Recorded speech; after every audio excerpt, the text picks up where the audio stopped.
Hey, Pastor Rob here. Just wanted to thank you for checking out our messages online and wanted to encourage you. I pray that your soul is nourished through the hearing of the word. But at the same time, the writer of Hebrews is very clear about not giving up meeting together. Don't give up the larger gathering. As a matter of fact, in the book of Acts, the early church made it a point to meet together almost daily, even breaking bread together, encouraging one another, being in communion with one another to build each other up. And that is vitally important to your spiritual walk. So I pray that you enjoy this message, but at the same time, I pray that you find a great church body to be a part of, whether that be here at the bridge or somewhere else, so that you can be built up as well. Thank you, and God bless.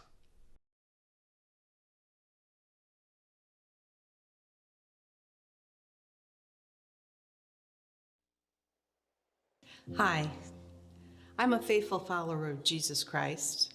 I struggle with who I am. My name is Teresa. I'm a faithful follower of Jesus.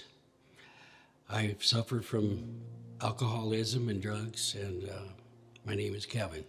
My life before CR was a mess. I drank most of my life. I did drugs when I was younger. Just got into a lot of mischief and a lot of bad things most of my life. Went through 2 marriages. I became a severe alcoholic is what cost me my last marriage. And I found CR when it was in its infancy here, and I never left, and it's really helped me a lot. I'm glad I came here. It saved my life. Before I started coming to CR, I had a normal life. I was like anybody else, or so I thought. People thought I was normal, and a lot of people thought I had my life together, but in reality, I had been hiding a lie for 46 years. And through that time, I was covering things up and burying it and keeping myself from being who God created me to be. For about a year, I fought going to CR. I didn't need CR, and CR wasn't for me. But when I finally broke down and went, I realized that it's not just for people who are struggling with drugs or struggling with alcohol, that people like me who are dealing with the past need CR to work through what's happened to them, and they need that for healing. When I came to CR, I started to open up and talk about the past and what happened to me when I was 12. And I realized that through the years, I had put layer upon layer of masks on and hidden the person who God created me to be. And CR is helping me peel back the past, peel back those masks that I put on, and is helping me through the Tuesday night groups, large group sessions, the testimonies, and the weekly step studies. I am starting to find out who God created me to be, and I have found healing through Christ Jesus. When I got to CR, I was surrounded by a group of people that really cared about my life and what was going on in it. I got personal attention and one-on-one experience from people that had been through the same things I had, and we got to talk, and through the months being here, it has changed my life, turned me into a whole different person. I didn't even know who I was before I came here, and now I've come full circle, and I'm living life, and I'm happy. Now that I'm a part of CR, I am realizing that God is peeling back, very much like an onion, the layers of lies that I have put on for the past 48 years. It's a process. It's not something that's going to happen overnight, and I know that. And CR has been a huge part of helping me deal through that and walk through that. But what happens now when I get through the process, when the step studies are over? It's not over for me. You see, CR is not a program that starts and finishes.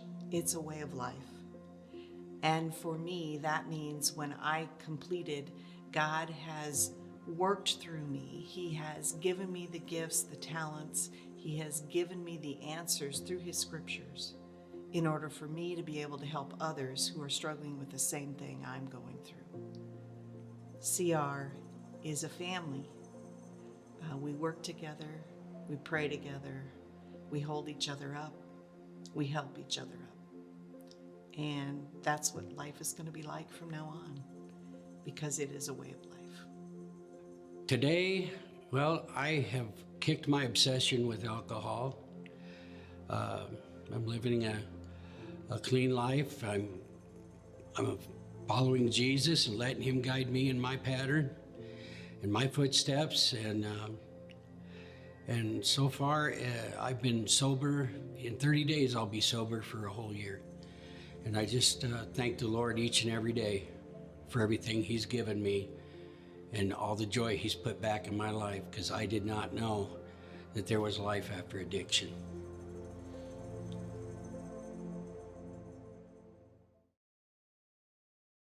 I'd like to share a little bit about my story. I struggle to say some of the things that I'm about to say, but I do, every time I say it, it helps ease some of the shame and the guilt and regret that I have. My hope is always that sharing will help someone who might find themselves in the same place I was. So this is my story. We always start the story at the beginning, and I don't really think I'm that special, but the way I came into the world was certainly unique. My twin brother and I, so I was born with another person, and he looks just like me. My twin brother and I were born to an unwed mother who was living in a unwed mother boarding house in Sioux City, Iowa in 1968. My birth mom didn't even know she was having twins when we were born. Imagine her surprise. We were adopted into a home that consisted of my 1-year-old sister, and then I had 3 older siblings who were from my dad's first marriage. My parents went on to adopt 5 more children after me. All of those children, all of my siblings are of different races and origins and all those good things. Our family was, our family was diverse before diversity was cool. My dad was a World War II vet, which made him much older than most kids my age. When I was born, he was 44, and my oldest 3 siblings were his kids from a first marriage. He was a very successful salesman who needed a nanny to watch those 3 kids while he worked. He hired a lady who was 18 years younger than him, and he eventually fell in love with her and married her, and she was my mom. You can imagine in 1968, that was probably fairly scandalous. I like to think that it's a good story to tell, but they were unable to have kids together, so they ended up adopting 8 kids together, and my mom adopted 2 of the 3 kids that he had from his first marriage. Adoption is near and dear to my family. I have 2 siblings who have also adopted children, and it's kind of what we do. I remember doing a lot of fun stuff as a kid. My dad loved to hunt and fish, so we spent a lot of time doing that.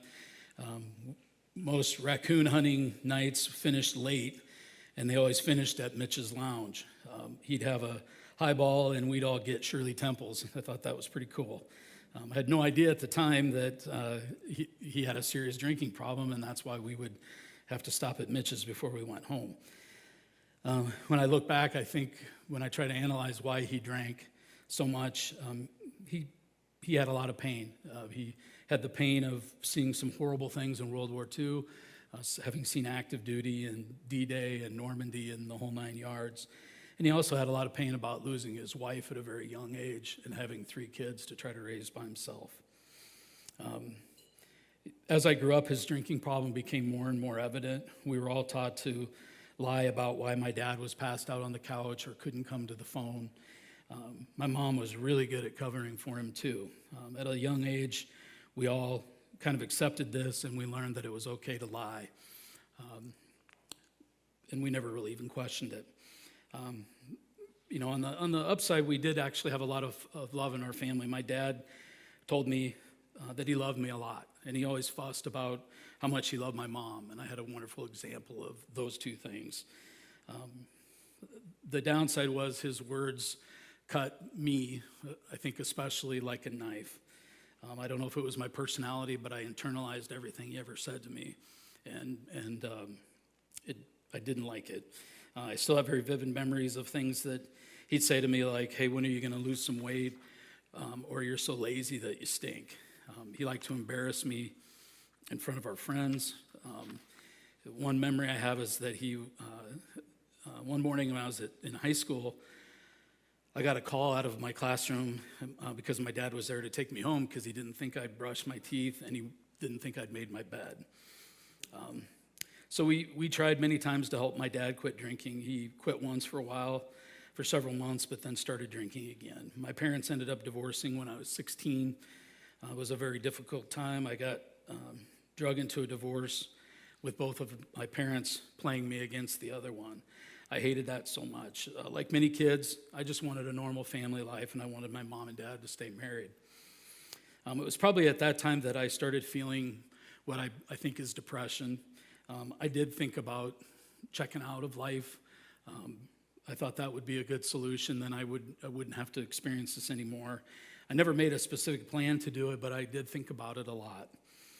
In 1988, I was attending Ellsworth College in Iowa Falls, and I had just broken up with a girl I'd dated for a couple years, and I joked with this friend of mine that I had in a class about how I needed a date for homecoming. She said that she had the perfect person for me. So I went on this blind date with this lady and another guy and me and ended up being Carrie. I knew she was different. She had a peace about her, and she was very sweet. And I know she hates when I tell her the story, but I knew that the first night that she was the one for me because while we were playing Trivial Pursuit, she touched my arm. I know some of you guys know what I'm talking about. Just a little touch, but so we had dated for a few months, and I was sure that she was the one. I loved her deeply, and I was surprised when she told me that she couldn't marry me. And I hadn't asked her, but she volunteered that information, and she said it's because I wasn't a Christian. And I said, what do you mean? I believe in God. I always have. And she said, yeah, most people believe in God. That's great, but there's something more to it. And deep down, I knew there was something more to it. I always had a hole in my heart, and I knew there was something more to life than just feeling horrible. And so we dated for a few months, and she had explained to me many times that Jesus died for our sins and wanted us to have a personal relationship through Jesus. And for the first time in my life, that made sense to me. So in January of 1989, her and I were together, and we prayed, and I asked Jesus to be my Savior that day. We ended up getting married in 1990, and in just a few weeks, we'll celebrate 31 years of being married.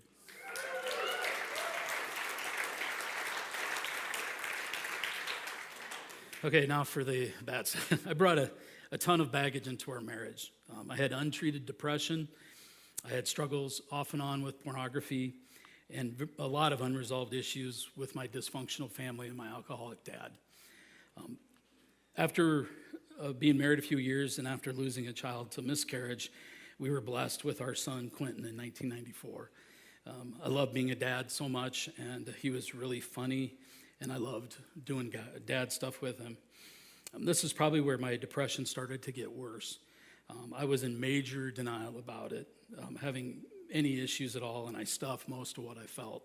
I replayed in my mind many times the things my dad had said to me, and I just thought that was my life sentence, is to deal with that.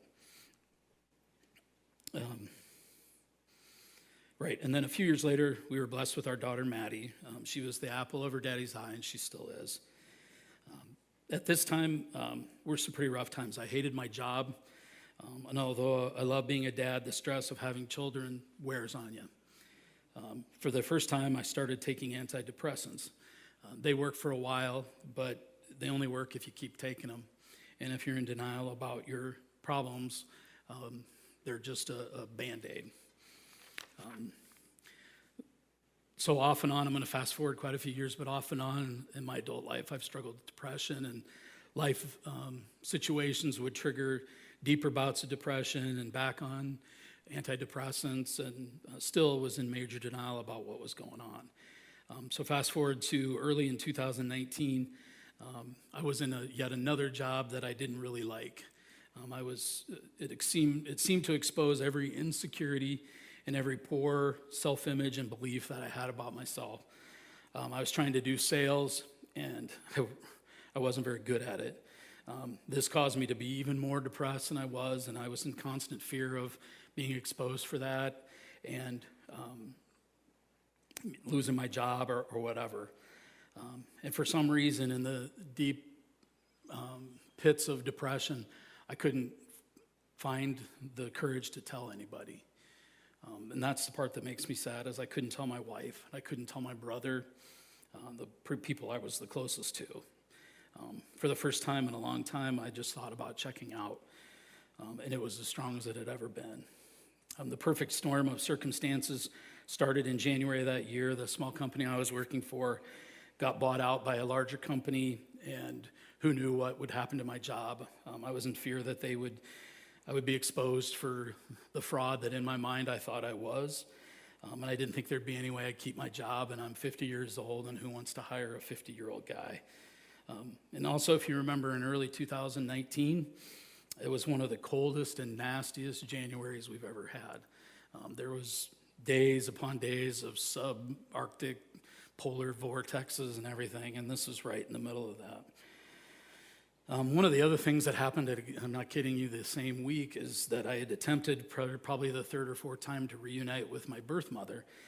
We'd had off and on relationships and tons of issues there, and I had tried one more time and was rejected deeply, and the perfect storm was in place for my depression.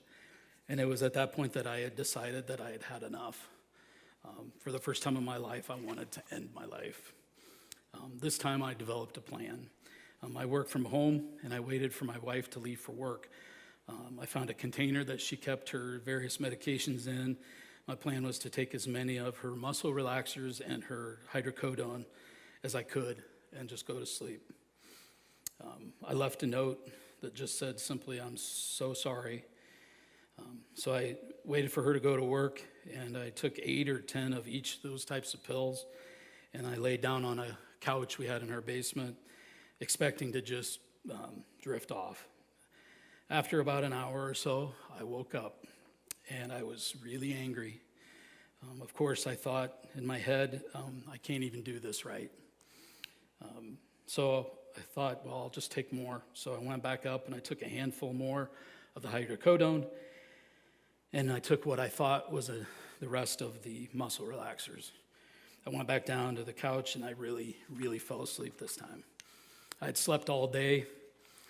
Around 4 o'clock or so, my daughter came down and had tried to wake me up. She thought I was just taking a nap, but soon realized something was up. One of my coworkers hadn't been able to reach me all day on the phone and got a hold of Carrie, and she called Maddie, and Maddie came to check on me. She got me to wake up enough that I could tell them what had happened. She called 911, and pretty soon we had police and the EMTs at my house. Somehow they got me out of the basement. I ended up having to walk because they couldn't fit the gurney down the stairs, which was kind of weird. But I remember walking out and seeing Maddie and seeing my mother-in-law and her screaming, "Give him Narcan," and I was crying, and it was a mess. And I remember going to the hospital and them wheeling me by my family. They had given me some Narcan, so the medication was neutralized, and I had survived. I instantly regretted what I had done. I was embarrassed. I felt horrible about taking such a drastic step without any consideration for my family, including my daughter finding me. After a while, the doctor came in to tell me what was going on. I was still pretty groggy, but I could understand what they were saying.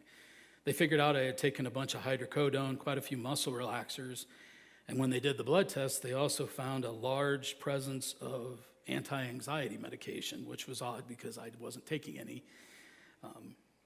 After some discussions, we realized that when I went back up to take the other pills, instead of taking the rest of the muscle relaxers, I took my wife's anti-anxiety medication.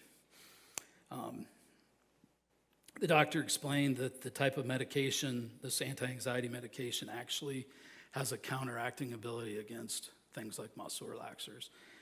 He is quite sure if I would have taken the rest of the muscle relaxers, I wouldn't have survived. So my life had been spared. I was still here, but man, I didn't know what to do next. I spent the next 3 days in the psych ward in Mason City. I had massive amounts of guilt and shame. I knew that life would be much different now, and I had many, many things to deal with. I wasn't quite sure where to start, but I did go to counseling, and that helped a lot. I saw several different counselors, and they all helped me a great deal. In the weeks that followed, too, I spent a lot of time thinking and reflecting, and I came to a very profound conclusion after reading some of the things I had, and that conclusion was I really didn't want to die. I just didn't want to go on feeling the way that I was feeling. I hated my life and what it had become. And I believe that I believed what I would say is the biggest lie I've ever believed. And that is that my family wouldn't miss me and that they would be better off without me. This was the only way to end the pain that I was feeling, or so I thought. I knew that Jesus loved me and I never doubted it, but I still chose to believe that lie. Since that attempt, I've said I've got a lot of good counseling and begun to heal some of the things that I've gone through, some of the hurts from my dad when I was young. And I've learned to heal that thought process, and that's I have to do that every day. I still have some bad days. Old habits creep in. Sometimes I use my old coping mechanisms, which is to isolate and to cut myself off from my family. Fortunately, I have people who love me and help me get through that. So how did I come about? Celebrate Recovery is an interesting story. One of my longest and dearest friends is Pastor Scott Harrison. He is a counselor in Waterloo, and he happened to be the pastor of the church I attended a long time ago, and he actually baptized me. So we've been good friends forever and tried to stay in touch over the years. And I saw on Facebook that he was going to be preaching a sermon series. This is months after my suicide attempt, 2 months after, that he was going to preach a sermon series on depression and anxiety. And I thought, that is good timing. I am going to go to that. And so I did. And one side note, Pastor Scott also does Tuesday tune-ups on his Facebook page. If you follow him, you know what I'm talking about. There are these nice little 5 to 8 minute videos that are awesome to encourage you and to, it's a super neat thing. And he'd shared the story of Hagar and Sarah and Abraham. Sarah, the story is Sarah couldn't have a child, so Hagar was going to carry this baby for her and Abraham. And when Hagar got pregnant, Sarah became very mean and unpleasant towards Hagar. She kicked Hagar out of the house, sent her away. When she was away, she was very sad. Of course, thought, this is it. An angel came to her to encourage her. This angel told Hagar that God had great plans for her. Before departing, the angel said to Hagar before departing, this angel told Hagar, who was feeling much better, said, you're the God that sees me. And that is a powerful thing to remember. We have a God who sees us. The sermon series was great. I loved Life Church too. I followed them on Facebook, and I saw on their Facebook page that they were going to be starting a Celebrate Recovery in May of 2019. Well, I thought, I knew, I'd heard of Celebrate Recovery before, and I knew that it wasn't just for people with alcohol problems and drug problems, so I said, I think I'm going to do that. I was scared to death, but I did soon realize it was a very safe place to be, and I was super glad that I've come. I've completed the step study that goes with the 25 lessons, and I have a sponsor, Shane, who has encouraged me and pushed me a great deal. The first time I wrote my testimony, I was scared to death to deliver it to people, and he probably called me 3 or 4 times that week and wouldn't let me back out of it. I tried, but he wouldn't, and I'm super glad that he didn't. He's a good dude. I read something in the CR devotional. So this isn't my own words, but it made perfect sense to me. and it describes why CR works so well. Some may wonder what good it does to sit around a 12-step program like CR and talk about our problems. One of the things that seems strange about CR is that we don't offer advice, or what we call crosstalk, which is feedback on any sharing that happens in the group. We're also used to people responding and giving advice. However, we soon realize that we're on to two very important things. Number one is that we are breaking the silence by sharing. And number two, we relate to others just by listening to them. Breaking silence is very important because what we can't talk about owns us. When we share openly, the power of those secrets over our lives is broken. Because no one can reply, we don't have to worry about being corrected or judged. We get to express what is in our hearts without any fear. As we listen without speaking, we realize how many things we all have in common. We're able to relate to people we might have shied away from before. We begin to see how God is working in other lives, giving us hope that we can work in yours as well. We are not alone. I would like to finish just by speaking to the person who may be thinking about this. Maybe CR is something for you. Maybe you're afraid of being exposed like I was. I want you to know something. It can be a scary thing, but there's good news. We have a God who sees you, he loves you, and he wants what's best for you. Thanks for letting you share my story.